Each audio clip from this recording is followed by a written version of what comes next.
بسم اللہ الرحمن الرحیم الحمدللہ رب العالمین والصلاة والسلام علی سید الانبیاء والمرسلین وعلی آلہ واصحابہ اجمعین۔ السلام علیکم ورحمۃ اللہ وبرکاتہ۔ عزیز طلبہ کرام،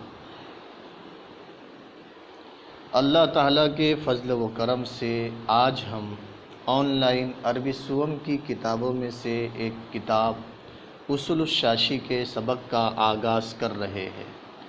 اللہ تعالیٰ سے دعا ہے کہ اللہ تعالیٰ اس عمل کو قبول فرمائے اور طالبان علوم نبوت کو اس کے ذریعے زیادہ سے زیادہ فائدہ پہنچائے اور ہمارے لیے اس عمل کو آسان فرمائے۔ عزیز طلبہ کرام، اصول الشاشی اصول فقہ کی ایک اہم کتاب ہے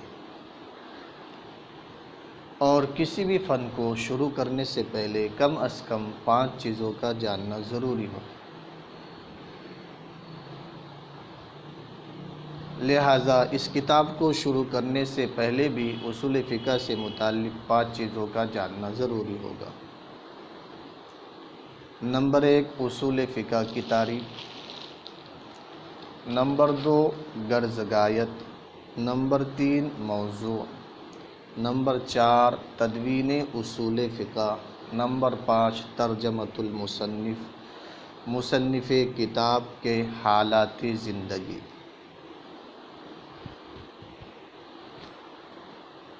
عزیز طلبہ کرام، ان 5 چیزوں کا جاننا ضروری کیوں ہے؟ آئیے ہم اس کو ترتیب وار آپ کو بتلانے کی کوشش کرتے ہیں۔ نمبر 1، تعریف۔ تعریف کا جاننا تو اس لیے ضروری ہے تاکہ مجہول مطلق کی طلب لازم نہ آئے۔ نمبر 2، غرض غایت۔ غرض غایت کا جاننا اس لیے ضروری ہے تاکہ عبث اور بیکار چیز کو طلب کرنا لازم نہ آئے۔ نمبر 3، موضوع کا جاننا اس لیے ضروری ہے تاکہ موضوع کے ذریعے ایک فن کے مسائل کو دوسرے فن کے مسائل سے ممتاز کیا جا سکے۔ نمبر 4، تدوین۔ تدوین کی معرفت اس لیے ضروری ہے تاکہ مدون کا علم ہو جائے اور اس فن کی تاریخی حیثیت ذہن نشین ہو جائے۔ نمبر 5، ترجمۃ المصنف۔ مصنف کتاب کے حالات زندگی کا جاننا اس لیے ضروری ہے تاکہ مصنف کے علمی مرتبے سے اس کی تصنیف کے علمی مرتبہ اور مقام کا اندازہ لگایا جا سکے، کیونکہ متکلم جس درجے کا ہوتا ہے اس کا کلام بھی اسی درجے کا شمار ہوتا ہے۔ چنانچہ مشہور ہے کلام الملوک کی ملوک الکلام، بادشاہوں کا کلام کلام کا بادشاہ ہوتا ہے، یعنی کہنے والا جس قدر عظیم ہوتا ہے اس کا کلام بھی اسی قدر عظیم شمار ہوتا ہے۔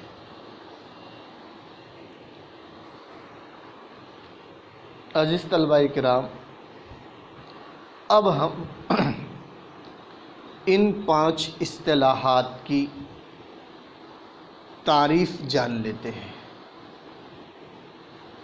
ان 5 اصطلاحات کی تعریف جان لیتے ہیں۔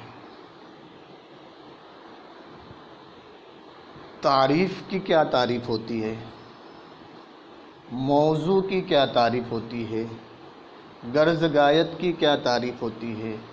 تدوین کی کیا تعریف ہوتی ہے؟ تعریف کی تعریف تو یہ ہے کہ ما یبین بہ حقیقت الشیء، یعنی تعریف وہ شے ہے جس کے ذریعے کسی چیز کی حقیقت بیان کی جائے۔ نمبر 2، موضوع۔ موضوع کہتے ہیں ما یبحث فیہ عن عوارضہ الذاتیہ، یعنی کسی فن کا موضوع وہ شے کہلاتی ہے جس شے کے عوارض ذاتیہ سے اس فن میں بحث کی جائے۔ نمبر 3، غرض۔ غرض کہتے ہیں ما یصدر الفعل عن الفاعل لاجلہ کو۔ غرض کہتے ہیں ما یصدر الفعل عن الفاعل لاجلہ کو، یعنی غرض وہ ارادہ ہے جس کی وجہ سے فاعل سے فعل صادر ہوتا ہے۔ نمبر 4، غایت۔ غایت ما یترتب علی ذلک الفعل۔ غایت کہتے ہیں ما یترتب علی ذلک الفعل۔ غایت وہ نتیجہ ہے جو اس فعل پر مرتب ہو۔ مثلا قلم خریدنے کے لیے بازار جانا تو غرض ہے، اور قلم خرید لینا غایت ہے۔ نمبر 5، تدوین۔ تدوین کہتے ہیں منتشر اور بکھرے ہوئے اجزاء کو ترتیب دینا۔ تو بھائیوں، یہ 5 اصطلاحات کی تعریف ہم نے آپ کے سامنے پیش کر دی ہے۔ اب ہم ترتیب وار 5 چیزوں کو بیان کرنا شروع کر رہے ہیں، اس کو دھیان سے سنیے۔ نمبر 1، اصول فقہ کی تعریف۔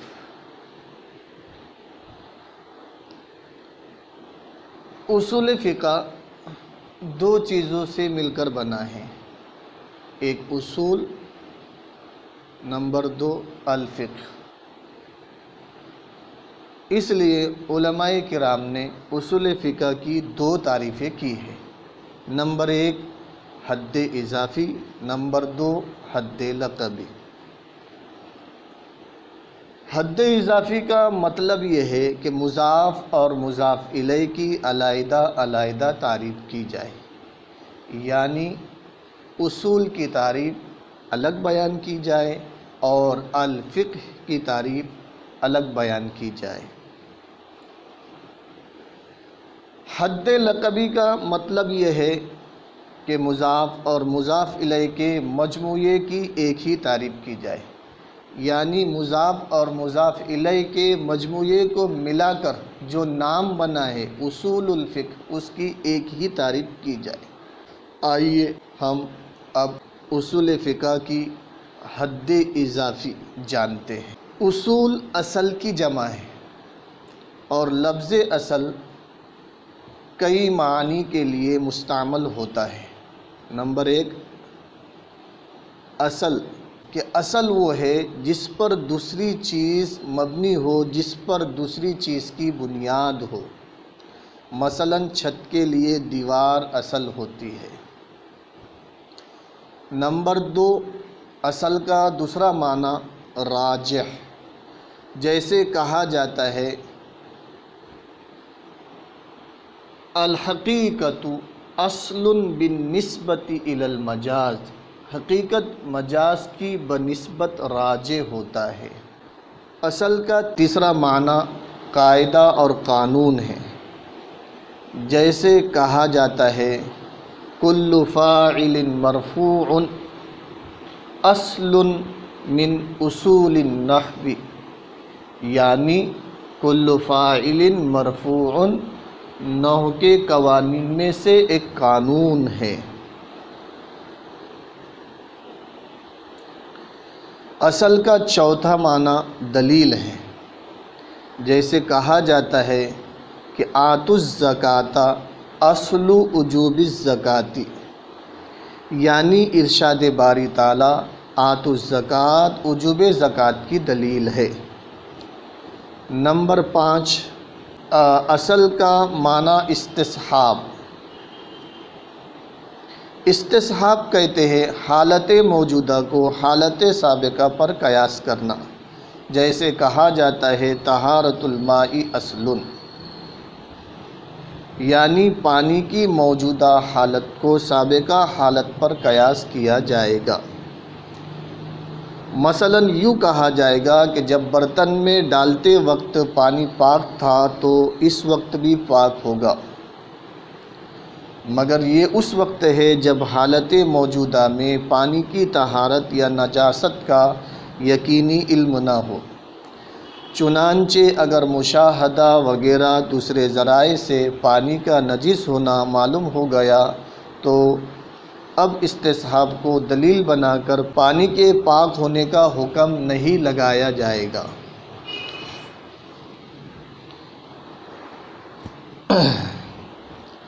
تو یہ تمام تفصیل اصول کے متعلق تھی کہ اصول اصل کی جمع ہے جس کے 5 معانی آتے ہیں۔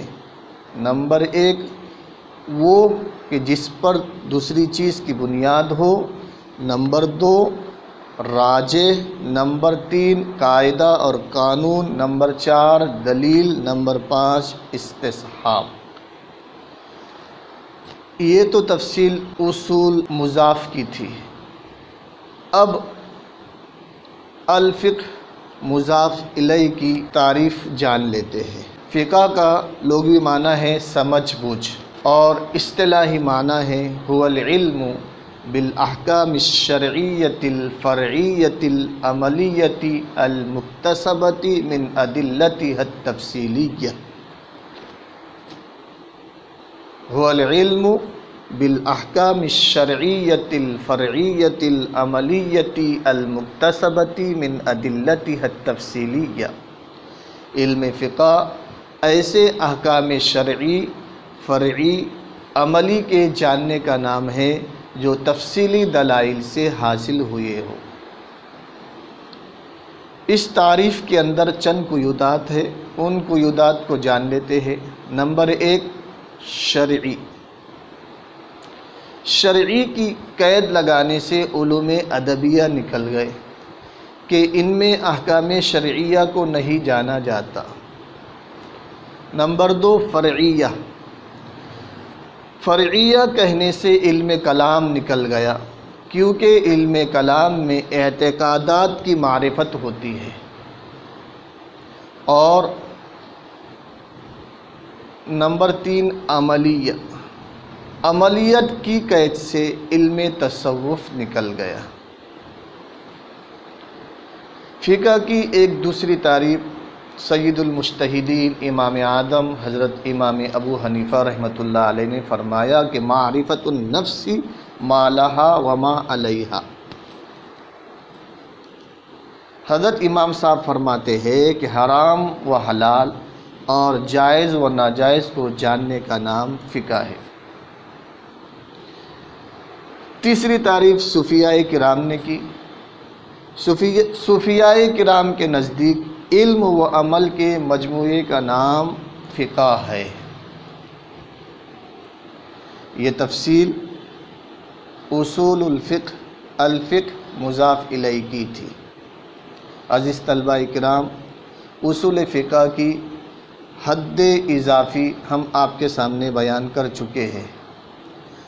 اب اصول فقہ کی حد لقبی کی تعریف ہم آپ کے سامنے بیان کرتے ہیں۔ اصول فقہ کی حد لقبی یہ ہے۔ حد لقبی کا مطلب تو آپ کو پہلے بتایا گیا کہ مضاف اور مضاف الیہ کے مجموعے کی ایک ہی تعریف کی جائے، کہ مضاف اور مضاف الیہ کے مجموعے کی ایک ہی تعریف کی جائے۔ دیکھیے اصول فقہ کی حد لقبی، هو علم بالقواعد التي يتوصل بها المجتهد الى استنباط الاحکام من ادلتها التفصیلیہ۔ علم اصول فقہ ایسے قواعد کے جاننے کا نام ہے جن کے ذریعے مجتہد تفصیلی دلائل سے احکام کے استنباط تک پہنچ جائے۔ هو علم بالقواعد التي یتوصل بها، علم اصول فقہ ایسے قواعد کے جاننے کا نام ہے یتوسل بہا المجتہد، جن کے ذریعے مجتہد الی استنباط الاحکام من ادلتها التفصیلیہ، تفصیلی دلائل سے احکام کے استنباط تک پہنچ جائے۔ یہ تھی اصول فقہ کی حد لقبی۔ عزیز طلبہ اکرام، 5 باتوں میں سے ایک بات اصول فقہ کی تعریف آ چکی ہے۔ نمبر 2، اصول فقہ کا موضوع۔ نمبر 2، اصول فقہ کا موضوع۔ اصول فقہ کے موضوع کے متعلق 3 اقوال ہیں۔ نمبر 1 صرف دلائل، نمبر 2 صرف احکام، نمبر 3 دلائل اور احکام کا مجموعہ۔ یہی تیسرا قول راجح ہے۔ 5 باتوں میں سے تیسری بات غرض غایت۔ غرض غایت تحصیل القدرتی علی استنباط الاحکام من ادلتها التفصیلیہ ہے کہ تفصیلی دلائل سے احکام کے استنباط پر قدرت کا حاصل ہونا اصول فقہ کی غرض غایت ہے۔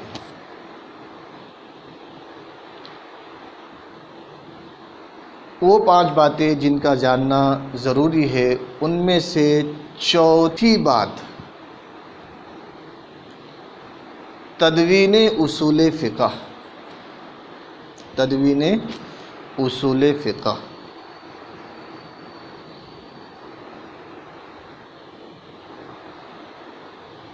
اجتہاد حضور صلی اللہ علیہ وسلم کے زمانے سے چلا آ رہا ہے، جیسا کہ جب حضور صلی اللہ علیہ وسلم نے حضرت معاذ بن جبل رضی اللہ عنہ کو یمن کی طرف قاضی بنا کر بھیجا تو آپ صلی اللہ علیہ وسلم نے ان سے پوچھا، بیما تقضی یا معاذ، اے معاذ تم کیسے فیصلہ دو گے؟ تو حضرت معاذ رضی اللہ تعالی عنہ نے عرض کیا، انا اقضی بکتاب اللہ، میں اللہ کی کتاب سے فیصلہ دوں گا۔ پھر آپ نے فرمایا، فَإِن لَّمْ تَجِدْ فِيهِ فَبِمَا تَقْضِي، اگر تم کتاب اللہ میں نہ پاؤ تو پھر تم کیسے فیصلہ دو گے؟ جواب دیا، انا اقضی بسنت رسولہ، تو پھر میں اس کے رسول کی سنت سے فیصلہ دوں گا۔ پھر آپ نے پوچھا، فَإِن لَّمْ تَجِدْ فِيهَا فَبِمَا تَقْضِي، اگر اس میں بھی تم کو نہ ملے تو کیا کرو گے؟ انہوں نے عرض کیا، اجتہد برائیی، تو پھر میں اپنی رائے سے اجتہاد کروں گا۔ فصوبہ رسول اللہ صلی اللہ علیہ وسلم، حضور صلی اللہ علیہ وسلم نے ان کی تصویب فرمائی اور ان کو شاباشی دیتے ہوئے فرمایا، الحمدللہ الذی وفق رسول اللہ علی ما یحب ویرضا، الحمدللہ الذی وفق رسول اللہ علی ما یحب ویرضا، کہ اللہ تعالیٰ کا شکر ہے کہ جس نے اپنے رسول کے قاصد کو اپنے محبوب چیز پر توفیق عطا فرمائی۔ تو اس سے معلوم ہوا کہ اجتہاد حضور کے زمانے سے چلا آ رہا ہے، اور اجتہاد بغیر اصول فقہ کے ممکن نہیں۔ تو جب سے اجتہاد ہے اسی وقت سے اصول فقہ ہے۔ البتہ اس کو باقاعدہ طور پر امام ابو حنیفہ رحمۃ اللہ علیہ نے مدون کیا، کیونکہ وہ فقہ کے بھی مدون اول ہے، جیسا کہ امام شافعی رحمہ اللہ فرماتے، الخلق عیال لابی حنیفہ فی الفقہ، کہ تمام مخلوق فقہ میں امام ابو حنیفہ کا کنبہ ہے۔ تو جب امام ابو حنیفہ فقہ کے مدون اول ہے تو اصول فقہ کے مدون اول بھی آپ ہی ہوگے۔ آئندہ کا سبق دوسرے پارٹ اور دوسرے حصے میں پیش کریں گے۔ اللہ تبارک و تعالی ہمارے اس درس کو قبول فرمائے۔ چلیے اب ہم آپ سے رخصت ہوتے ہیں۔ والسلام علیکم ورحمۃ اللہ وبرکاتہ۔